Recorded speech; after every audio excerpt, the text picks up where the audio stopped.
So I need to start today's video with a bit of an embarrassing confession.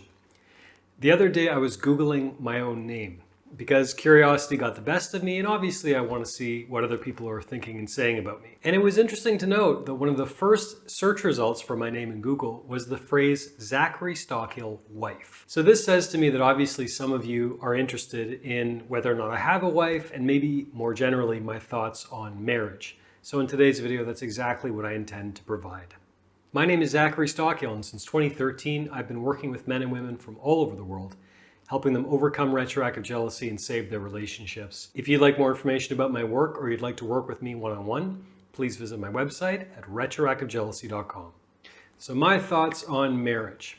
I'm in my mid-30s today, and I've never been married. There are many reasons for that, which I can get into in a little more detail in this video, but just to put it out there, Zachary Stockill does not have a wife, for those of you who might be curious. I was single and dated casually for many years. I've been in several long-term relationships. I'm in a long-term relationship now, but I've never been married. And in terms of why I've never been married, I was thinking about this before I sat down to record this. There have definitely been opportunities. I've come somewhat close in the past. I've never been engaged per se, but those conversations have definitely happened. I think the main reason I'm not married at this point is because I take it extremely seriously. It's a decision that I certainly do not take lightly. Frankly, I fear divorce. I'm at the age now where many of my peers have already been divorced. I've witnessed firsthand the toll that that has taken on their lives. And I also must say, I've really had an absolutely incredible single life. I've enjoyed my bachelorhood very, very much. I've been in relationships with some absolutely incredible people, some incredible women. I wouldn't trade those experiences for anything, and I've had a really good time. I've never felt this strong need to throw myself into marriage, at least not to this point in my life. I also think marriage should be one of those all-in propositions. I think a lot of people, frankly, don't take this decision with the seriousness and gravity and thought that it deserves. Who you choose to spend your life with is literally the most consequential decision you will ever make. They have done all kinds of studies on this, on what makes people truly happy, what is truly consequential in terms of overall life satisfaction and all these things. They've researched the effects of making more money or moving to a different city or your job or your family life or whatever. And the number one factor is your choice of life partner. That is literally the most consequential decision of your life. So needless to say, I take it extremely seriously. And to date, frankly, I'm glad that I've taken it so seriously. I think I've needed to have an extended bachelorhood, if you can call it that. I've really needed to have many of the experiences that I've had.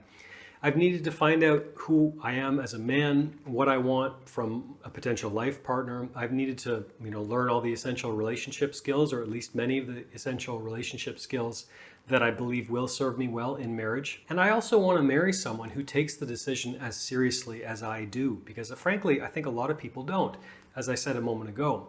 I think some people enter marriage with this attitude of, well, if it doesn't work out, we'll get divorced. Well, guess what? They've done a lot of research on this. There have been many surveys, but there's considerable evidence to suggest that a divorce is the most painful experience outside of the death of a loved one that a human being can go through. Not trying to scare you, not trying to put anyone off marriage, certainly nothing like that, but divorce is a big deal. And I think a lot of people, particularly in my generation, see it as kind of one of these things. It's like, oh, we'll go to the courthouse and sign a few papers and we'll be divorced and it's not a big deal. Again, I've witnessed the consequences of divorce firsthand, both in my own family as well as with several of my friends. I've seen the toll that it takes. I've seen how it can take them months or sometimes even years to rebuild their sense of self, to rebuild their self-esteem, to rebuild their lives in the wake of a divorce. I've wanted to avoid that at all costs. So this is another reason why I've really wanted to give myself a lot of time and to know myself really well, to do the exploring that I've needed to do, and to get myself to a point where the risk of divorce is as low as possible. I'll also share a brief story. So I was having a conversation with a good friend of mine, very insightful guy. And I was asking him about his feelings about marriage. Would you ever make that choice? What would lead you to that decision? By the way, my friend has never been married either. And he said that the only way he would ever marry someone is if he felt like he had no choice. But no choice in the best possible way. In other words, if everything in his heart and in his soul and in his being just compelled him to devote himself fully to this woman, if he got to that point where he felt absolutely helpless, again, in the best possible way, and he just had to do it, that would be the only time that he would make that decision. And frankly, that is my bar for marriage. Maybe it's a high bar, certainly is a high bar. Just saying that out loud, of course it's a high bar, but I think it should be.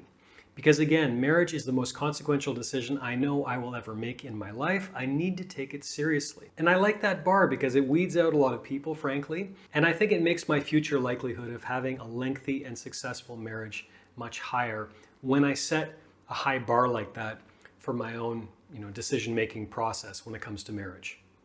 So that's it. That's my Zachary Stockill wife little rant. And thank you for watching this video. If you got anything out of this, please take a minute to let me know by clicking the like button below. If you have a question or comment, I would love to hear it. Please leave a comment beneath this video as well. And while you're at it, please be sure to subscribe to my channel to be notified of new videos moving forward. Thanks again for watching, and I'll talk to you soon.